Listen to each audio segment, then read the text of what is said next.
Spencer Horn, president of Team Coaching International, and we want to start off with something that might feel familiar. We're going to do a little poll. We are excited, so excited to have you join us for this webinar. Why coaching the leader isn't enough. And I've got the amazing Pollyanna Linkage, and I'm going to introduce her shortly. But to get started, when we're here, we're gonna do a poll, and we're going to ask a question. Let me get this launched here. About what kind of work that you are doing. So we're going to go with poll number one.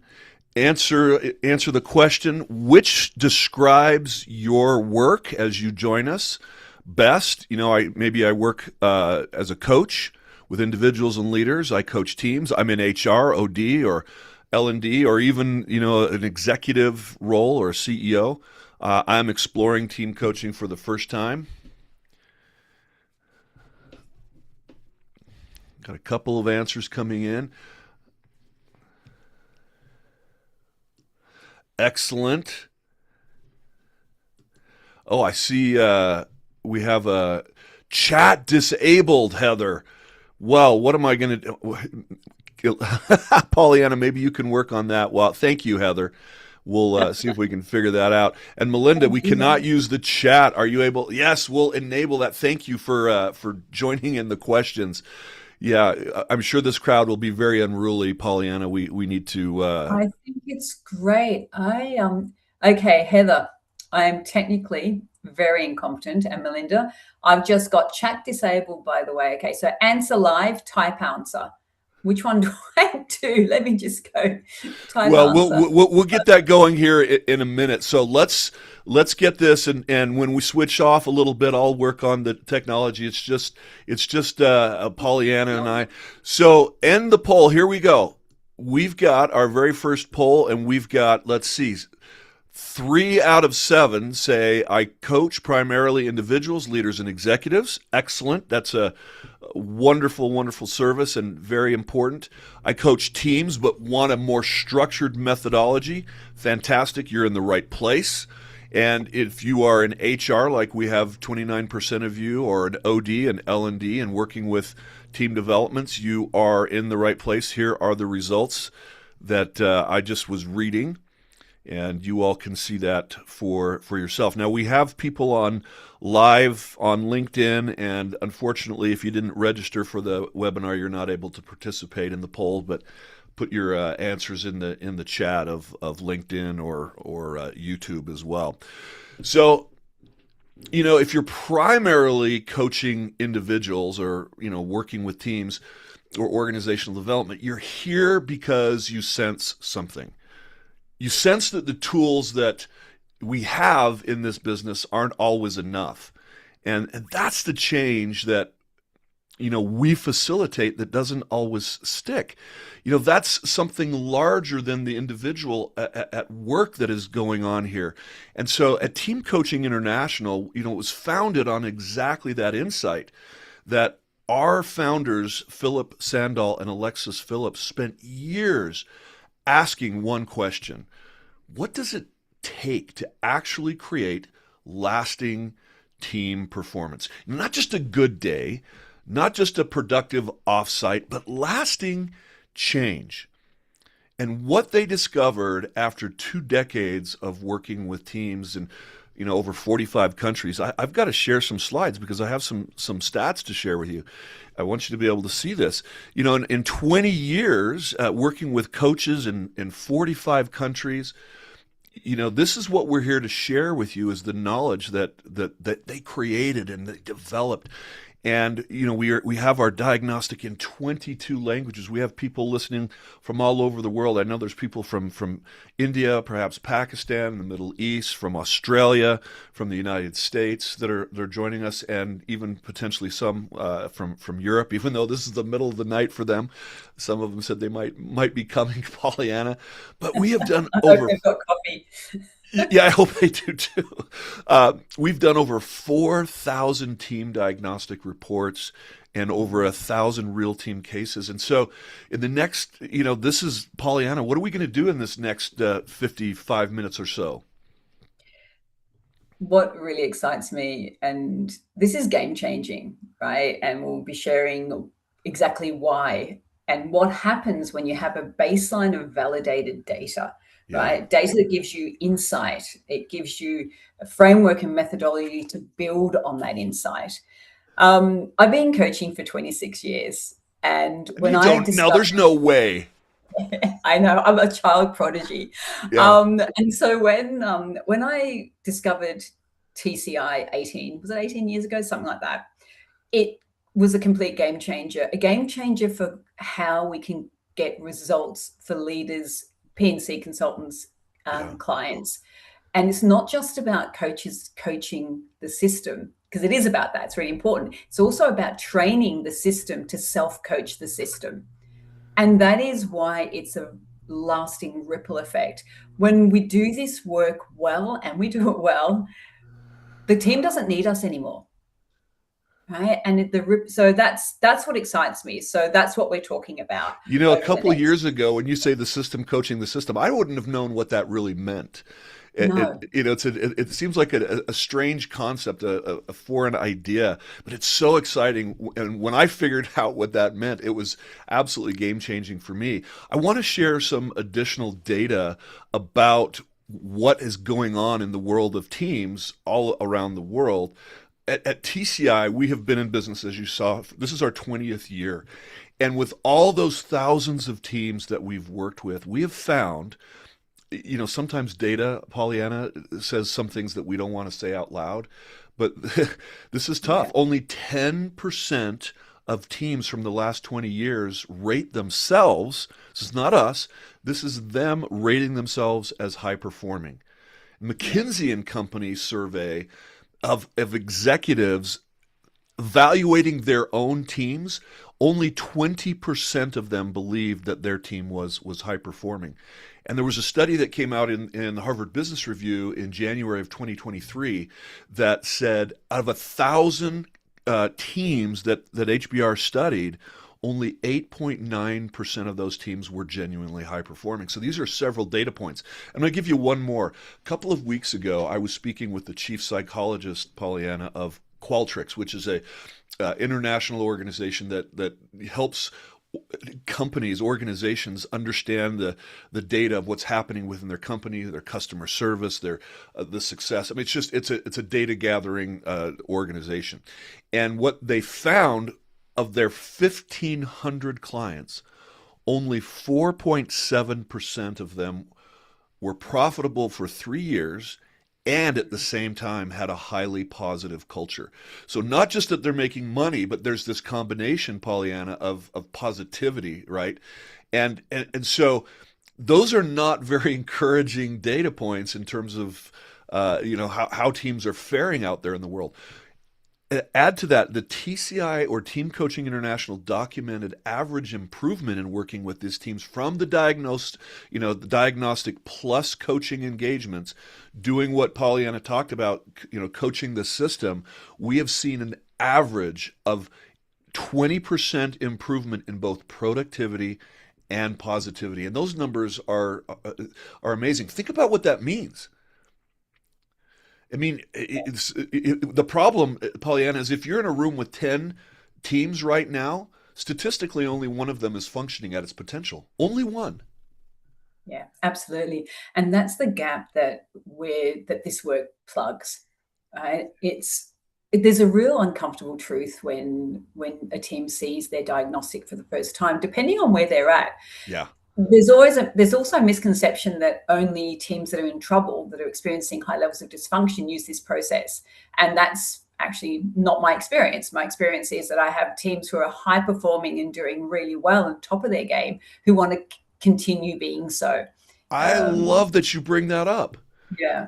I mean, one of my clients was the number 12 on the Inc. 5,000 fastest growing companies a Yeah. couple of years ago, and they were still challenged as an executive team to take the team to the next level of where they wanted to go.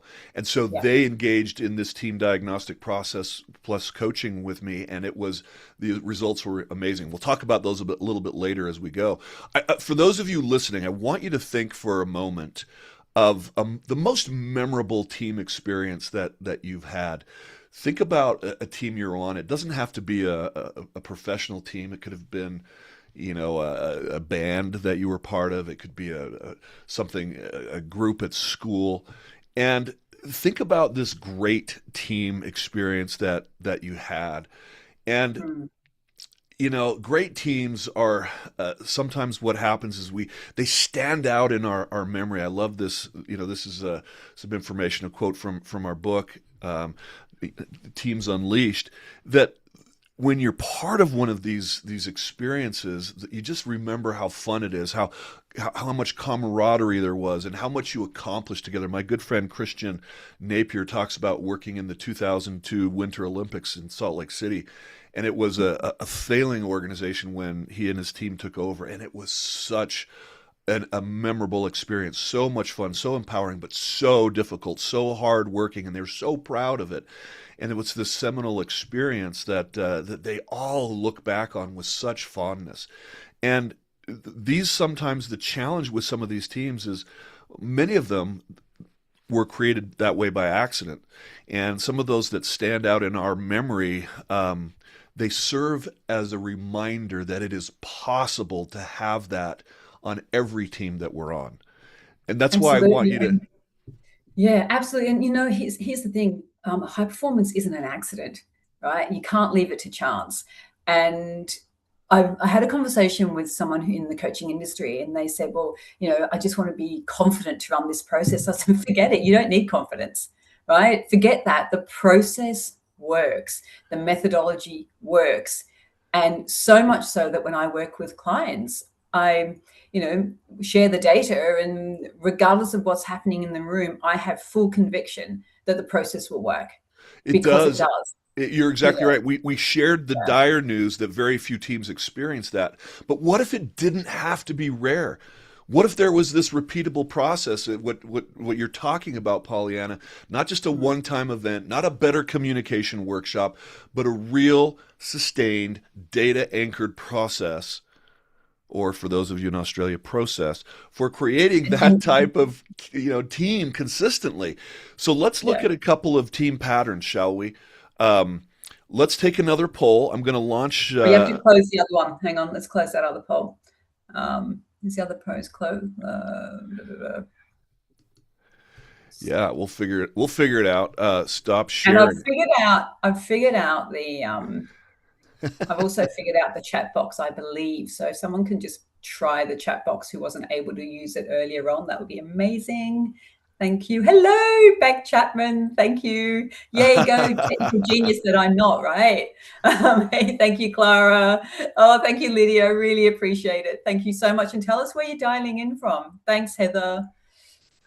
Yeah, now I'm having a problem launching the poll number 2. So I may have to. Montreal, Carla, glad you made it. Another late nighter, Sven and Fort Lauderdale. That's right. I mean, it's super late. All right. It is being shared. All right. So we have poll number 2. Great. The question is, in working with teams, and I know many of you have worked with teams, that you gotta love technology. Exactly right, Beck. Which patterns do you recognize that there are trust issues, maybe even after team building efforts? Maybe sometimes there's accountability, and you can answer more than one of these if you want. You're not just limited to one that didn't improve. You have a leader who grew. This is really the theme of this webinar. A leader grew, but the team culture stayed the same. Conflict that went underground rather than getting resolved, or a workshop or intervention that created short-term energy but didn't stick. I'd love. Do we have some answers coming in, Pollyanna? I can't see the poll. So let me just go and pop. Yeah, All poll right, it's two. allowing Okay. panelists to. Okay. Here's the thing. We are team coach specialists, not Zoom technical specialists. So I'm putting that in. So you'll have to read the poll answers. For some reason, it's not showing me that. But this is Thank the you for gap that we're laughing. talking about. All right, I'm trying this one more time. Well, it's not going. So Let's not worry about it. As long as you can see it, Spencer, that's the important thing. And as long as participants here can actually access it. yeah, so I'm gonna ask that. I want you to put it in the chat. Think about that for just a minute. Um, no, don't say we don't want to do that. So, what shows up on Teams for you? Have you seen trust issues persist? Have you seen accountability problems persist? Have you seen a leader grow and they didn't improve? Maybe you had conflict that went underground, something like that. So, what do we have? Yes, you can put your answers in the chat, Carla. We are flexible, even though we are webinar illiterate. Suppressing conflict. Yeah, Heather. Yeah, That's absolutely. And it's all those unspoken issues, the conversations that are happening offline, by the metaphorical water cooler, by the coffee machine, that's not happening within the team. So ensuring that we reveal the hidden currents in the team, giving the team the process, the methodology, the way to have the conversations together, because there's a couple of key fundamental truths in this process, and one of them is the team has the means to excel. yes. Right? They have the means. It's creating the team culture and practice and process of talking about what needs to be spoken about together. No triangles, right? Love that. Yes. And so we have a few more comments.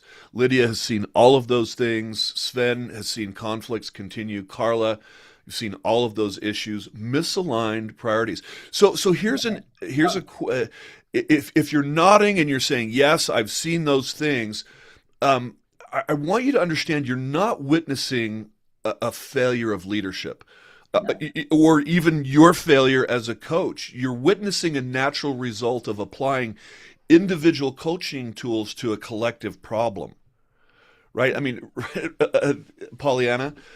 So, so talk about the gap that this is designed to close a little bit more. I know you've been doing that, and I'm going to put up a slide here. This is Yeah, really what we're let's talking bust about. some myths, right? Yeah, And I had this conversation with a beautiful client yesterday, and it's a constant conversation where leaders believe their leadership is the issue. right. Sometimes there are cases for that, right? And that's where one-on-one coaching work can be incredibly valuable, especially when you link in a systems and enterprise lens in that one-on-one. However, it does not solve team issues. So myth number one, team problems are really a leadership problem. Not always. And a lot of the time, once shared accountability and once that lens to a system happens with the leader understanding they are a part of the system, right? A part of a system that has rules, explicit ways of behavior, some of them overt, some of them not so much. There's such a gift when a new team member arrives in a team because they see the system for what it is. And that's when leadership is really important. What do I consciously induct into in this system, or where do I bring my leadership into the system? Right. So you Pollyanna, can, I have a yeah, story about that. there It you was go. this one of the client was getting ready to do a team diagnostic, and they had a new senior team leader coming on board, and they asked me, should we allow them to come because we don't want them to see our dysfunction. What would you tell them? You're all part of the system. Let's have Exactly. No. everybody in the room who needs to be in the room to have the conversation. So this process is not for the faint of heart, right? It Right. gets results, and it's done with care, and it's done with real team data. Let's jump onto myth number two. You got it. So better communication training solves everything. Not really, because if it's focused on how I can move from reaction to response, they are very useful skills to have as a human being, how we bring our adult selves into our conversations.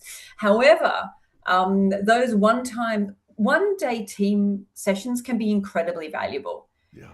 And there's a reason and a need for that around bringing connection, about bringing, some alignment.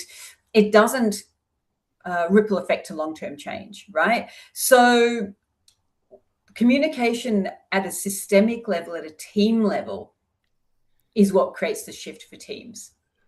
So without continuing support, people soon fall back in the old ways. Look, who in the room has said, I want to get really fit. I want to get those abs going and build strength. You go to one PT session, maybe you buy a yoga mat. How's your fitness levels if you're not continuing on with that practice? Right. Once you have the muscle memory, and once the team creates muscle memory together, then the team continues to sustain the process, which means you don't need an external facilitator, coach, team expert, whatever phrase, title we're coming in on, to help with that performance. But initially, getting that rhythm and that muscle memory is incredibly important. Yeah, so Carla's vibing with what you just said. She's reiterating myth one is true, and she says she loves that idea of creating muscle memory. Should we do myth number 3? Let's go myth number 3. And also, as we're doing this, jump in, because otherwise, it's nice to have that interaction with you to understand what's going on for you. Myth number 3: team coaching is individual coaching at a larger scale. No, it's a different skill set. And an example, right?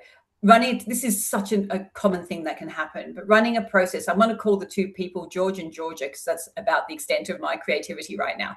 So George and Georgia are like, we sit in a circle, no barriers, no tables. There's a reason for that. I know you get it. They're flinging at each other. They have a personal dispute, right? Individual coaching or mediation might say, Georgia, I see that there's an issue here. I see there's a challenge here, and they might unpack that. Not in team coaching, right? In team coaching, we go, we can see that there's an issue here. Georgia, can I just ask you to pause for one moment? Because we've contracted for this, right? Team, what's the impact of this on the team? Right. That's the difference. And you're bringing the entire team into the discussion, which brings so much power to the solution. Yeah, in a respectful way, yes. Right? We're not there to shame anybody in the room. But what we do then is invite George and Georgia. Can the team rely on you to solve your interpersonal issues? And if you need help, go grab a coffee together in the break. If you need help, I'm here, right? But this individual dynamic conflict does not belong in the team system. So leaders who are constantly feeling the weight of parenting their teams, right? How does that work? Never well. When you're this is a burden off of their shoulder when they learn. Sorry? And this is a burden off of their shoulder when they get it. Absolutely, because then they're there to do their job, be strategic, lead the project, lead the business, lead what they're leading. So it's a massive weight. Would you define this for our attendees? What do we mean by this team as a living system? Think about our ecosystem. Right? Think about, you walk into a park and you look at all the trees, the rivers, the animals in the park. They all depend on each other for the survival of that ecosystem. So a team is a living, breathing system in its own right, made up of more than the individual parts. Right? So for the system to be successful, there needs to be that symbiotic relationship. We need to work together rather than working, what's the word I'm looking for? At cross each other. Purposes, yeah, right. Thank you so much. So what does the team need is one of the most powerful questions you can ask your team. Not what do the individuals in the team need? Yes, there's a place for that, right? In the one-on-one conversations. But as a team, what does the team need right now? Right. Just change that sentence and take a pause and see what happens in the system. It's more empowering for the system, and it focuses on team needs rather than individual agendas, priorities, needs. So great definition. Phil Sandall, our founder, one of our founders, wrote this about how the system operates.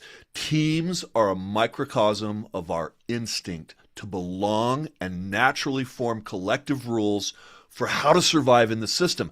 And those rules Pollyanna. They're not even written down. They're not in an employee handbook. The new team members that you were talking about, they learn those rules by observing and by touching. The hot wire are being rewarded with a pat on the back. In other words, this is what's allowed here, this is what's taboo. That comes out very, very quickly in the dynamics of team dynamics. And so you know what, Spencer, can I jump in and just share please, with yes. everyone here? You get it in one meeting, right? One meeting. Yeah. You see the rules immediately, don't you? Yeah, you do. Yeah, you do. So those are those unwritten rules, and I can testify to this, and I'm going to do it a little bit later with my own personal experience, being a CEO of a leadership training and development company, which is super ironic, but I'm going to tell that story a little bit. But the team dynamics tend towards homeostasis, meaning the team wants to survive.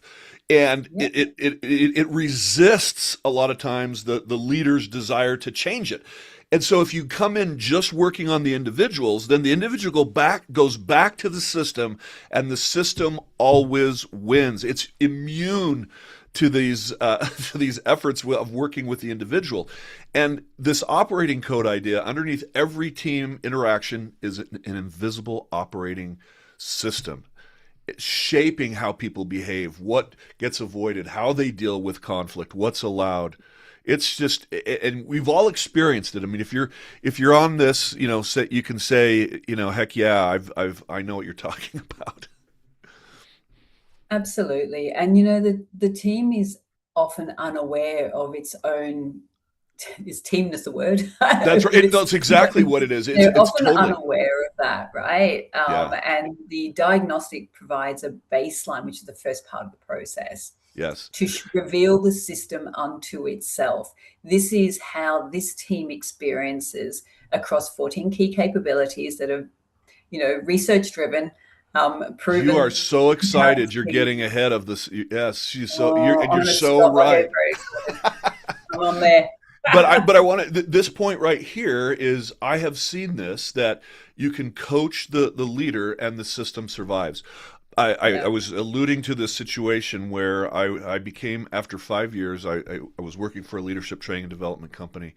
I was the fourth CEO in 5 years. So I'm not bragging about the fact that I've been the CEO. And I thought it was like, this time, I've got the plan. I've got the system. Surely it's going to work this time. My confidence said that. And I lasted less than 2 years. I was at the company 7.5 years in total. But here's the interesting part. The system was so strong. I was not aware that I did not address the system. I was working on all the individuals. I was working with them individually. I was coaching them individually, and I did not address the system, and the system won. Well, last month I was talking to a thought leader who was coming on my podcast, and I was excited to talk to her because she had recently worked at that same company 10 years later. And so I asked her about her experience. It was the exact same system as of 10 years ago. When I say the system wants to survive, I've lived that. That's not just a talking point from a book. It is very, very real, and it works against us. So this industry of team coaching, as you can see, because of the problem in the marketplace of teams that are underperforming to become what they can become, as Pollyanna said, every team has it within them to excel. We believe that. And we believe that people want to be on these winning teams that are excelling. This is the fastest growing specialization in coaching today. And it is ICF recognized as one of the fastest growing parts of coaching. There is great demand right now. And I love what Phil said. If 90% of all teams are not achieving their potential, there is an organization-wide need for a systemic process that's going to benefit every team. We're going to provide an operating code, a single team diagnostic engagement that opens the door for you. If you're an internal professional, opens the door for you to work with your team in a structured way. If you are a service provider, a coach, a practitioner, this is going to give you the way to create a contract that will keep going, that you can support this team in ways. I mean, Pollyanna, you've experienced this with your clients. You help them, then they go to another team and they call you up, I need you again, and it just lives on, doesn't it? Yeah, and what they're actually saying, Spencer, is this works in the organizations that we've worked in. And I will often hear from clients who have experienced this process when they get a new job. They've got a new senior leadership role. They, wheel in the process. They're not wheeling in me. I'm a facilitator of this process, and the process is what is transformational. So I help set up the team, because you mentioned something earlier on, that survival piece. Survival's not thriving, right? Survival's tons of cortisol in your system, reactive behaviors, poor decision making. And I'll say to my clients, the local ER of your hospital is not a meeting room, right? There's nothing heroic about surviving in a system. True. So we set the team and the system up to thrive, and then I exit stage left, Yeah. until a new role happens, because they get results. Yeah, and you brought something up for me. If you are an individual practitioner working on a team, you're not, you're just working at the wrong level. It's not because your skills aren't excellent; they are. Anybody can do this. And I think that's what you're saying, Pollyanna, right? The system works if you follow it, no matter who you are. But Correct. because this system requires a different intervention, and here's the beautiful thing: there's a lot of different coaching programs out there now because this is the fastest growing part of coaching. Yeah. We invented it. It literally, Alexis Phillips built the field. When she and Phil went before the ICF, they they looked at them like, you're crazy. It was so different from anything the coaching industry had ever done 20 years ago. They Yeah. had created a way to work with corporations and systems that has just survived and is now absolutely thriving. So let's talk about, would you do this part for me? Talk about Pollyanna. Just what is it that we focus on when when we've done all these, we've spent dozens of teams where we researched what are the elements of great teams. What are those things? And what we found is that they fall into a couple of buckets. Will you talk about those? So the capabilities that we measure Yeah. is 14 in total. Each one are really distinct. If you pick up a copy of the book, it's in there. It's a map that you can already start using. Um, do you know, I often think everything can be solved by two-sided Venn. It's the intersection in the middle, right?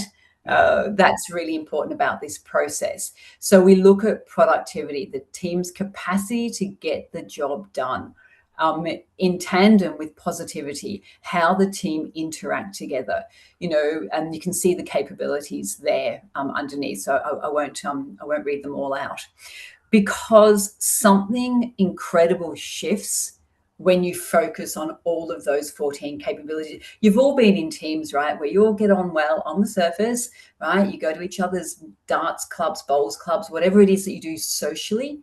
But the norms of that, the hidden stuff is, well, no, we don't have constructive interaction because everything is about the relationship, right? So let's not rock the boat on the relationship. So diversity doesn't have a place there. Diversity of thoughts, diversity of experience. I won't go into it because that's part of our training. But when it's only focused on the relationship, the work's not getting done, you're all getting fired, right? Or the community impact you want to have is not happening, the business results. Highly productive, that's when you're heading to ER, right? You're working really hard. And there are times when we run hard, right? But this is where it's siloed. This is where, team members make their bonuses and then they leave. It's not sustainable, and you end up losing so much more. So we focus on those areas. There's more to this, right? But I'm not going to turn this into a massive training exercise as much as I'd love to, because I love this stuff so much. So we're going to show what those 14 elements are, though. Yeah. So we will show them what those elements are. But I do have a question for our listeners. What would change in your practice if you could offer a validated, measurable team coaching process? Not just a workshop, but to those 14 elements that Pollyanna was talking about that measure positivity, which is really the team's ability to work together, and their productivity, which is the ability to get the job done. If you could measure those in a validated, psychometrically a validated process, and not just a workshop, put that in the chat, please. What would that do for you? How would that help you? And I'm going to lead the witnesses a little bit here while they're typing that in. The biggest one of the many differences in this process is at the end of what we call the reveal after the diagnostic, we use the team data in a 2-day offsite. You do the work of the team while you're working on the team. So an example, I worked with a team recently. I always say recently, it could have been like 6 months ago or a year ago, depends on whoever pops in my mind, or even 5 years ago. And they had 14 key policy decisions that they had to make that they were stuck on. We did that we got through all of those. They all had sub items. So that team not only learned how to operate as a system, they also got a ton of work done. And they could go home that night and go for a run, pick the kids up from school. I don't know, not run back to their desk going, oh my gosh, I've just spent 2 days in this offsite and now I've got all this work to do. We do the work while we're there. Decision making's low on this team. What decisions are you stuck on? Let's get them out on the table now and let's work through them. Right? Magical, Spencer. It is. I mean, I know you know this. Speak to the converted, right? You are speaking to the converted, and we've got Sven says when you have a tool like this, objectivity, which is what you're talking about, just kicks in. And Lydia says you have verifiable confidence. Love that. So let's talk about this idea of positivity. Some people bristle at that. It's just that's woo-woo. That we need hard-nosed. When we talk about soft skills, that's actually comes from the military. Hard skills are how do you run the tanks and fly the planes, and the soft skills are the people that actually work in those machines. How do they work together? Which is more important, the tank or the people operating the tank? It's the systems, it's the software. But we get this idea of soft skills, and it's wrong. But this idea of positivity doesn't mean that you're happy. If you've got a team that is wildly successful, I promise you're having tough conversations. You're having that when you talk about diversity, you're having a difference of ideas, and sometimes those ideas collide. And what do you do with them? How do you manage them? And how do you manage them when you're under pressure? Deadlines and projects and people counting on you and clients counting on you. So if positivity bothers you, substitute engagement for positivity. What are the conditions necessary for the team to be fully engaged? Think about it that way. That's the positivity. It's not happiness. It's really the environment that enables us to get stuff done. So let's look at the dimension of the first part of really how we analyze teams. And I want you to look at this. If I can get that, there we go. Think about this quadrant of this combination of productivity and positivity. And let's start on the bottom right. High productivity, but low positivity. Think about what that experience is like. You don't even have to read the notes. You've been on one of those teams before, haven't you? And it's not sustainable. We can't spend a lot of time there because we're going to get burned out. Think about the opposite of that, which is high positivity, but low productivity. These are the climates that all businesses move through at different times of their life. They'll move from one climate to the other, sometimes at different times. Sven, yes, I can share these slides with you. Yes, and high positivity, low productivity. That's what a lot of managers fear. but think about it. It's not sustainable, but there are times when we need to celebrate. There are times when we need to let our foot off the gas. We just, right? We can't stay there. And then let's go down to the low. This is a difficult climate to live in, and it's depressing. And people are looking over their shoulder about, am I going to have a job? Who's going to leave next week? What are the problems that I need to worry about? And everybody's worried about themselves, and it's super stressful. Where Yeah, our and people goal get is, sick here. People get sick here, they right? do. Yeah. Yeah. And You're think okay. about moving to that top right. And it's not all rainbows and unicorns in the high positivity, high productivity. Like I said, there are times when you're having tough conversations. I've been on sports teams where I missed a call and I got, I got told, and I'm like, you're right. I need to step it up. And that's a positive environment where we take ownership. And so this is where we want to get. So I want you to think about which of these climates you are currently in or a team that you're working with is in. And when we do the assessment, we usually get a little bit we get a range of the climates, right? A lot of teams find themselves overlapping the different quadrants. I would love for you, if you don't mind, is if you'd put in the chat which of these. I'm going to see if the poll works. I'm just going to try it, right? Which of the four climates or quadrants are you in right now? Okay, I'm going to see. Here we go. Let's go poll three. And to Launch. clarify, your team, not you personally, The, right? the the team, exactly. Thank you for doing that. You know what? I don't know what I did, but obviously I failed. So just put it in the chat. I thought I was so fancy. Red. Okay. Green.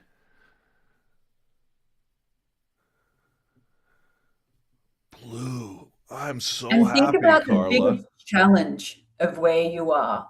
That's a great question. Put that in the chat. What's making it hard there? Yeah. And And think for about those it, in Carla. blue, what's making it easy? Pollyanna, I talked over you. Say that again. And for those in blue, think about how you got there and how you maintain staying in blue Yeah. as a team. Yeah, put that in the chat. That's great. Well, the next slide is my poll.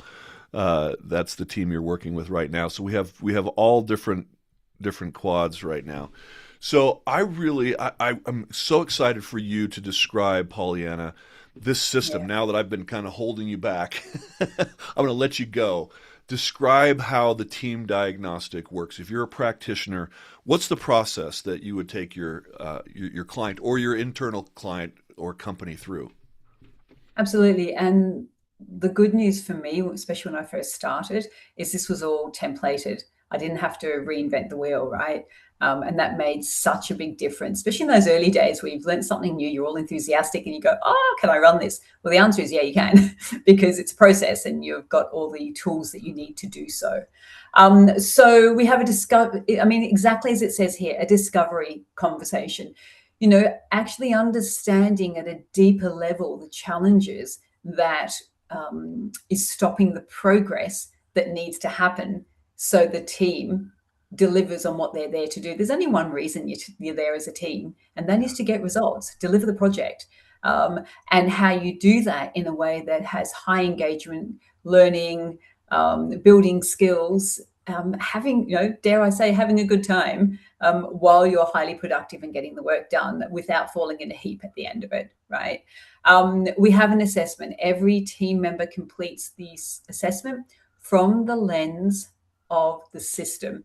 And it's very clearly, there's a clear guiding process so the team understands what they're doing. There's another one called the team leader view, but I know Spencer's going to talk about that later on. So then we reveal, and the reveal is a 2-day offsite generally, where we use the data to have the conversations and do the work that the team is there to do. Action planning, how we create, consistency in the ripple effect into the culture of the organization, but also how the team continues to develop a roadmap anchored into their data, right? So they actually understand their data. Regular sessions to course correct, celebrate, look at challenges, guide, move through those challenges. And then, of course, there's the measurement diagnostic, which I think, and I'm not sure if that's on the next slide. So we can actually compare results. Yes, you're right. I mean, the goal is to really understand where the team is, right? So before coaching begins, is to help the team move from where they are to where they want to be, from point A to point B. The problem is, or the obvious question is where is point A? Where do we start? And so when we have the diagnostic, we know where they are, which climate they're in. Okay, so in this case, which climate are they mostly in? There's elements of high performing and high productivity, but a lot of it is in that high productivity, low positivity. And so there's some sustainability issues there. And then you take those 14 elements that Pollyanna was talking about and you break them down into 7 of the blue elements are from trust all the way to optimism, are what we call the positivity traits, and then team leadership to alignment are the productivity traits. And immediately you can see where some of the issues are with the team. Yeah. And And so can I add something here? And that please, is, you're not delivering a diagnosis. Right? no. You're not coming in as the team expert. The expertise sits within the team. Right? However, you are bringing in a process and a methodology that reveals that to the team. You're revealing the gaps, you're revealing the humps, you're revealing the strengths. And what you're doing is holding a mirror up to the team, and you're giving the team an explicit invitation. You're saying, how does this team want to be with this data? Right? How do you want to be with it? What do you want to do with this data? You have the skills and the talent to move through this. How do you want to do that collectively? This is and so when they're seeing this for the first time, I want you to be thinking about Pollyanna. How do they respond when they see this? We're over time we're showing more and more detail of their results, not ours, theirs. And so we're breaking down the positivity even into where they're doing the best and where specifically where this team is struggling is, there's burnout and we need to figure out where that's coming from, and we can really diagnose that and help the team, help the team diagnose it. That's the difference. Yeah. Where they're struggling with, the Yeah. positivity so that they can decide where they want to focus and have the conversations that have been going underground that they haven't been having. They come out in a safe environment. And when that happens, then all of a sudden they gain hope because, hey, we've been not talking about this. Now we're talking about it and we're okay. No, and so now all of a sudden this hope comes out. But what I noticed, Pollyanna, the first time the team sees the results like this, when they're exposed to it, there's fear.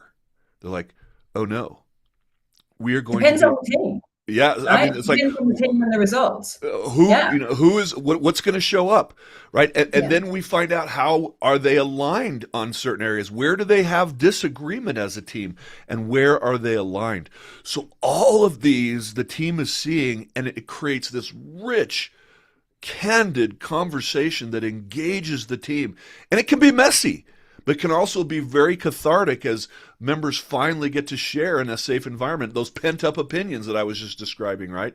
And that they've only been hearing in cliques or private conversations. And that's the muscle memory, Yeah. right? We as a team, what comes our way, we know how to navigate through this. When discomfort sits on this team, we recognize it for what it is, and we know how to navigate and work through this. That muscle memory, when it hits the fan, is really life-saving in so many ways. Well, we're getting to the end. So, Pollyanna, I want to ask you to share a team that you had the opportunity to work with when they saw their results for the first time. How did they respond? This is, well, actually, I'm getting ahead of myself. These are some results that some of our practitioners are experiencing in working with teams. they are seeing improvements in positivity and productivity and trust by incredible numbers. We tell you an average of 20%. But Pollyanna, you had an experience working with these two companies. Would you describe how that went? And this is not, these results aren't unusual. Look, this team had a long journey ahead of them. The first time they saw their results, it was really confronting for the team. Yeah. And I must say, I'm in awe of the courage, because they didn't want to be in that room, right? It was a partnership between a big four bank and a not-for-profit, where they had to work together as a team. And there were all sorts of barriers that were preventing that. And so it was really hard. It was really confronting. And to their absolute credit, they dived in a little reluctantly at first. And then we just started the process. I did actually share with the leaders of the team. It was early on in my team coaching processes when I was working. And this is consistent, right? You get these results, but I'm thinking they're either going to break the system or it's going to be remarkable. And it was remarkable. And these are the results they achieved. And you can imagine the celebration at the end. They went on to receive incredible, tangible community results, business results, and savings of time and money because of these results, and forever grateful that I got to work with this team. I love the humility. You talk about the team did it, and they really do. And Mhm. you get to be in the room when that happens. For those of you who are listening, and maybe you've started this work or just at the beginning of your journey, I remember one of my earliest teams that I worked with was that team that was the Inc. 5000 12th fastest growing. I I can't tell you that I was not experienced as a team coach. I Yeah. just used the process. And they came in with a set of goals, and we identified they identified the problems. We provided an environment for them to talk about it, and they were within 7 months of doing the steps that Pollyanna laid out of coaching and team coaching and following up. We did a follow-up diagnostic, and they had changed and improved in their communication almost 50%. That was the thing that they wanted to improve. But here's what improved the most. The bottom line in 7 months increased 50%. And Yeah. it all had to do with how well that executive team started working together and getting out of their own way. They did that through this system, and it's just amazing. Here's one more case study of, And while uh, you're feeling that, can I mention something about what you're please, speaking to? The ripple effect, yeah. right? So powerful. So the GM of the not-for-profit reported higher levels of positivity and productivity in the teams he led outside this team, Yeah. right? Because this was a joint partnership. So the ripple effect of this work is extraordinary, and that excites me. Pollyanna, Heather's asking, how long did your coaching process last with these two With this organizations? team, it was about 9 months, and the case study results, I hired an independent consultant to do a case study 3 years post working together with that team, and they continue to accelerate in performance and connection. So, thank you. Good question. And that's the Thanks. kind of engagement that you want to have with a client where you are. What's gratifying is at the end of it, they come out of it more capable. Doesn't mean that they won't need you for something else because they're constantly growing and changing. But their capacity to solve their own problems is hugely enhanced, and that's what is so exciting. Um, we have what is called a team coaching masterclass. It's part of the process of becoming a certified team performance coach. A masterclass that is coming up in July, which is being led by none other than our Pollyanna Lenkich. She is amazing. I know some of you on this call have actually been trained by her before. She is going to be leading a masterclass from July, I guess in Australia, it's the 9th through the 25th. Correct. Exactly, the day ahead of us. And this coaching masterclass is not just for coaches, it's for executives and leadership coaches and who want to expand their toolkits, internal coaches, HR, organizational development, consultants who want validated, measurable results. There's really nobody that can't come and benefit from taking this master class, and what you get is the system that Pollyanna has been describing, the methodology, the tools, the diagnostic, the ability to use the diagnostic. I was talking, Pollyanna, I met a year ago through the National Speakers Association, this brilliant consultant, and she got her start working for General Electric, GE, and very good friends with the past CEO, and they started a consulting group. And she says, I've just never found a way to effectively work with teams. I said, well, just so happens that I have a way to do that. She just certified, and she is thrilled to be able to use the diagnostic and the process that we're describing. But you will get the authorization to administer that diagnostic. You are going to be able to have the tools, the manuals, the model to come into any organization. We have clients at the Fortune 100 level. We're working with some of the largest organizations on the planet right now, and it just works wherever it goes. It could be a small nonprofit neighborhood organization, could be a family. It just doesn't matter. The system will work anywhere. You also, if you're interested in certifying for ICF credits, working towards your PCC, MCC, then you get ICF credits or continuing education credits through these certifications that we're offering. So we also have one in September. That one, both of these are virtual, and we have a live certification in Amsterdam, if you're interested, that is going to be September 22nd until the 26th. So it's compressed into 4 days, and it's going to be absolutely amazing. I'm going to be leading, working with another team to lead that. Do you want me to talk about the team leader review, or do you want to talk about it? Go, you on a roll, Spencer. One of the challenges that a lot of practitioners have is how do you grow your practice? And we have created a way that is, I think, wonderful. And that is what we call the team leader view. And eventually, once you go through this coaching process and you become a CTPC, we give you the ability to use the team leader view for free. And it is a brilliant way to create candid conversations with decision makers in organizations. When you talk to them, instead of just saying, hey, what are your problems? It's, hey, I'd love for you to take this validated assessment and really take a look at your team, and it's going to give you a very focused view of how you consider your team performing right now. And then you walk them through this and then help them imagine what would it be like if your entire team participated in this process. And it leads to great opportunities to do the coaching work. And for anybody on here that hasn't had one, or even if you want to do another one, scan this and register for your free team leader view. This is for you to experience what the diagnostic is all about. You get to take it, and I will go through it with you and describe how it works and how you would use it. If you would like to register for the class that Pollyanna is leading on the 9th or 8th of July, excuse me, Right. I am going to put in the chat the link to our website.